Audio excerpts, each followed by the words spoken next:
भीमा नाम का एक आदमी था जो कांच का सामान बनाने का काम करता था। उसकी अपनी बीवी विमला से बिल्कुल नहीं बनती थी और उनका आए दिन झगड़ा हुआ करता था। एक दिन भीमा अपना काम खत्म करके शाम को घर वापस आया और कहने लगा, विमला, अरे ओ विमला, कहाँ मर गई?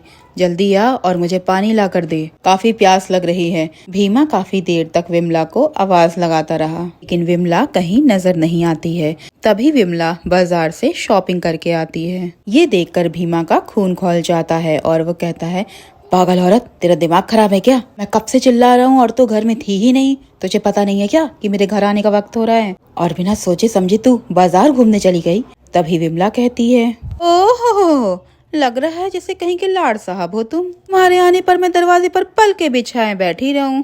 मैं बहुत थक गई हूँ और अब गर्मा गर्म कुछ भी नहीं मिलेगा। कल की रोटी रखी अचार के साथ खा लो, और अगर इतना ही गर्म खाने का शौक है तो बोलो पानी उबाल दूं, उसी में डुबो के खा लेना। विमला की बात सुनकर भीमा को बहुत गुस्सा आया और उसने विमला को एक झापड़ मार दिया। लेकिन विमला भी कुछ कम नहीं थी, उसने भी भीमा की जमकर धुलाई कर दी। देखते ही देखते दोनों में काफी मारपीट हो गई।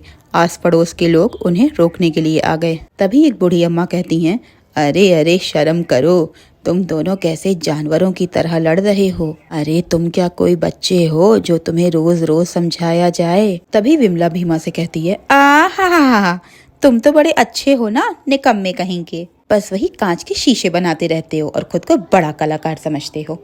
तभी भीमा कहता है, देख तो मेरे काम पर मत जा, वरना अच्छा नहीं होगा। मेरा काम मेरे लिए सब कुछ है। तभी वो बूढ़ी अम्मा कहती हैं, अरे अब बस भी करो, फिर से वही तू मैं करने लगे तुम दोनों। ऐसे रोज रोज का झगड़ा सुनकर कहीं पुलिस ना आ जाए। पुलिस का नाम सुनकर भीमा और विमला दोनों डर गए और चुपचाप शांत हो गए। उनके शांत होते ही बाकी के पड़ोसी भी चले गए। ऐसे ही अक्सर दोनों आए दिन लड़ते रहते थे और आस पड़ोस के लोग भी उन दोनों से काफी परेशान हो गए थे। एक दिन भीमा अपनी दुकान पर काम कर रहा था कि तभी उसे कुछ सामानों की जरूरत पड़ी। तभी भीमा कहता है, ओफो, अब मैं इन सामानों के बगैर तो इस कांच को सवार भी नहीं पाऊंगा। लगता है मुझे बाजार जाकर उसे तुरंत लेकर आना पड़ेगा। भीमा तुरंत बाजार चला जाता है और वहाँ पर उसे विमला दिखाई देती है। तभी भीमा कहता है, अरे ये कल मुही आज फिर बाजार की सैर करने आ गई। इसके पास कोई काम धंधा तो है नहीं, जब देखो तब बस बाजार में घूमती रहती है। भीमा विमला की तरफ बढ़ ही रहा था कि तभी विमला के पास सोने चांदी की दुकान का मालिक जुग्गू सेठ आ जाता है और विमला उससे हंस कर बातें करने लगती है और ये देख भीमा का खून खौल जाता है। तभी भीमा कहता है, ओह तो ये बात है, इसीलिए बाजार के बार बार चक्कर काटे जा रहे थे। ये विमला रोज रोज इस गुज्जू सेठ से मिलने के लिए बाजार आती है। भीमा विमला और गुज्जू सेठ के थोड़ा नजदीक जाता है और छुपकर उनकी बातें सुनने लगता है। तभी उसे विमला की आवाज आती है और वो कहती है, अरे शादी तो मैं तुमसे आज ही कर लूं, लेकिन क्या करूं, मेरा वो मनहूस पति है ना, वो मुझे तलाक ही नहीं देता। उसके पास ये जो दुकान है वो उसे मेरे बाबा ने दहेज में दी थी, और अगर उसने छोड़ा तो उसे ये दुकान भी वापस देनी पड़ेगी। तभी तो वो कुछ नहीं कर रहा है, बल्कि मैंने तो उसके नाक में दम कर रखा है। तभी गज्जू सेठ कहता है, अरे तो जाने दो ना उस सड़ी सी दुकान को, उसके पास रहती है तो रहने दो, कम से कम तुम्हें तलाक तो मिल जाएगा ना। तभी विमला कहती है, अरे ऐसे कैसे, मैं तो उस मनहूस को कुछ भी नहीं देने दूंगी। इसके बाद गुज्जू अपनी दुकान की तरफ निकल जाता है और विमला अपने घर की ओर चली जाती है। तभी भीमा कहता है, ओह क्या बात है, यहाँ तो शादी के चर्चे चल रहे हैं। अब तुम लोग देखो कि मैं क्या करता हूँ।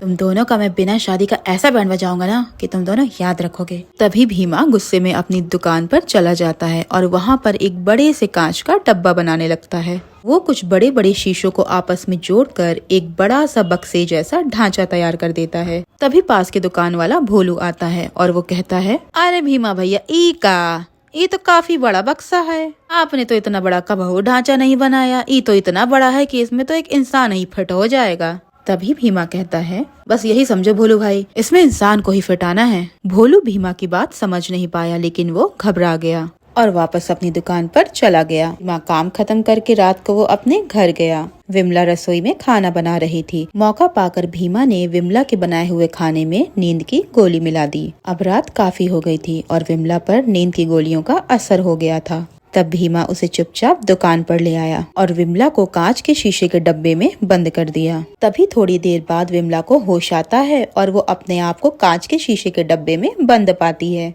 तभी विमला कहती है, ये क्या है? अरे पागल आदमी, ये तूने क्या किया? इस कांच के शीशे में मुझे क्यों कैद कर रखा है? अरे कोई मुझे बाहर निकालो। अरे यहाँ यहाँ मेरा दम घुट रहा है। अरे कोई मुझे बाहर निकालो। तभी भीमा कहता है, अच्छा तो अब तुझे बाहर निकलना है, मैं तुझे बाहर निकाल दूं ताकि तू जाकर उस गुज्जू सेठ से शादी कर ले और मुझे कंगाल बना दे। मैंने कल सब कुछ सुन लिया था। आज के बाद से कांच का शीशा ही तेरा नया घर है। अब इसके बाद तो सीधा ऊपर जाएगी और वो बूढ़ा गज्जू सेठ 15-20 साल में वो भी ऊपर ही आ जाएगा। तब तो उसके साथ शादी कर लेना। तभी विमला कहती है, अरे तू ये क्या बोल रहा है? क्या तू मुझे मार डालेगा? तभी भीमा कहता है, हाँ बिल्कुल ठीक समझी तू। अब घर भी मेरा, दुकान भी मेरी और साथ ही साथ मेरी जिंदगी में सुकून और शांति भी होगा। चलो अब मैं चलता हूँ, चल। इतना कहकर भीमा दुकान बंद करके वहाँ से चला गया और विमला मदद के लिए चिल्लाती रही। रात काफी हो गई थी, इसीलिए आसपास कोई भी नहीं था कि जो विमला की आवाज सुनकर उसकी मदद कर सके। और थोड़ी देर बाद विमला की दम घुटने से मौत हो गई और वो एक चुड़ैल में बदल गई। लेकिन अभी भी विमला कांच के डब्बे में कैद थी। तभी वो कहती है, एक बार ये भीमा मेरे हाथ आ जाए, मैं ऐसे नहीं छोड़ूंगी। इसकी वजह से मैं भरी जवानी में चुड़ैल बन गई और अभी भी मैं इसी शीशे में कैद हूँ। कई दिन बीत जाते हैं लेकिन भीमा दुकान पर आता ही नहीं। और एक रात शीशे में कैद चुड़ैल जोर जोर से चिल्ला रही थी। तभी पास की दुकान का भोलू अपनी दुकान बंद करके अपने घर जा रहा था। तभी उसने उस चुड़ैल की आवाज सुनी। तभी भोलू कहता है, अरे ये कैसन आवाज है? और ये तो भीमा भैया की दुकान से आवत है। ओहो, ये तो बड़ी ही डरावनी आवाजें हैं। ओफो, अब क्या करूं? जाकर देखूं या नहीं? भोलू अपने मन को समझा नहीं पाया और धीमे से भीमा की दुकान की तरफ गया। आवाज और तेज हो गई और अब भोलू ने भीमा की दुकान का ताला तोड़ दिया और अंदर घुस गया। अंदर जाते ही उसने शीशे में बंद चुड़ैल को देखा और डर के मारे कांपने लगा। तभी वो चुड़ैल कहने लगी, अरे भोलू भैया मुझे बचाओ, भोलू भैया। तभी भोलू कहता है, एका बोली भैया? अरे हम कौन तुम्हारे भैया वैया नहीं है। अरे पर एक मिनट, तुझे कैसे पता ये मेरा नाम भोलू है? तभी वो चुड़ैल कहती है, क्योंकि मैं विमला हूँ भोलू भैया। भी भोलू कहता है, का विमला? और तू चुड़ैल कैसे बन गई? लेकिन वो ससुरा भीमवा तो कहते रहा कि तू सारे सोना पैसा जेवर लेके भाग गई है। भोलू की बात सुनकर विमला चुड़ैल को बहुत गुस्सा आता है और वो कहती है, ये सब झूठ है। उस पागल आदमी ने तो मुझे इस डब्बे में बंद कर रखा है ताकि मैं तड़प तड़प कर मर जाऊं और वो मुझसे छुटकारा पा सके। और अब सारे गांव में अफवाह फैला रहा है। भोलू भैया मुझे इस शीशे के डब्बे से आजाद कर दो ताकि मैं भीमा से बदला ले सकूं। भोलू चुड़ैल को शीशे से बाहर निकाल देता है और चुड़ैल सीधा भीमा को ढूंढने बाहर निकल जाती है। जैसे ही विमला चुड़ैल घर पहुंचती है तो वो देखती है कि भीमा घर पर नहीं था और वहाँ ताला लगा हुआ था। तभी विमला चुड़ैल बोलती है, ये भीमा कहाँ गया? अब मैं इसे कहाँ ढूंढूं? तभी कुछ लोग वहाँ रास्ते से गुजर रहे होते हैं। वो आपस में कुछ बातें कर रहे थे और चुड़ैल ध्यान से उनकी बातें सुनने लगती है। वो एक आदमी और औरत थे। तभी वो औरत कहने लगती है, वाकई में विमला ने भीमा भैया के साथ बड़ा गलत किया था, पर अच्छा है आज भीमा भैया किसी और से शादी कर रहे हैं। अब उनकी जिंदगी में सुकून होगा। तभी दोनों चले जाते हैं और ये सब बातें सुनकर विमला का गुस्सा और भी ज्यादा बढ़ जाता है और विमला उन दोनों का पीछा करके वहाँ पहुँच जाती है जहाँ पर भीमा की शादी हो रही थी। तभी विमला जल्दी से स्टेज के पास जाती है और भीमा का गला दबाने लगती है और कहती है, क्यों भीमा के बच्चे, तो मुझे मारकर दूसरी शादी कर रहा है? ये ही नहीं और पूरे गांव में ये खबर फैलाई कि मैं सारे गहने लेकर भाग गई। अभी तुझे बताती हूँ मैं। तभी भीमा चिल्लाता है, बचाओ बचाओ, मुझे कोई बचाओ। तभी वहाँ खड़ा एक बाराती बोलता है, अरे निकलो यहाँ से, ये इनके आपस का मामला है। अगर हम यहाँ खड़े रहे तो हम भी मारे जाएंगे। कोई भी भीमा को बचाने नहीं आता। उल्टा विमला चुड़ैल को सब इतने गुस्से में देखकर वहाँ से सभी भाग जाते हैं, यहाँ तक कि भीमा की दुल्हन भी। तभी विमला चुड़ैल जोर जोर से हंसती है और कहती है, देख भीमा, सब चले गए तुझे छोड़कर और जो तूने मेरे साथ किया अब वो तेरे साथ होगा।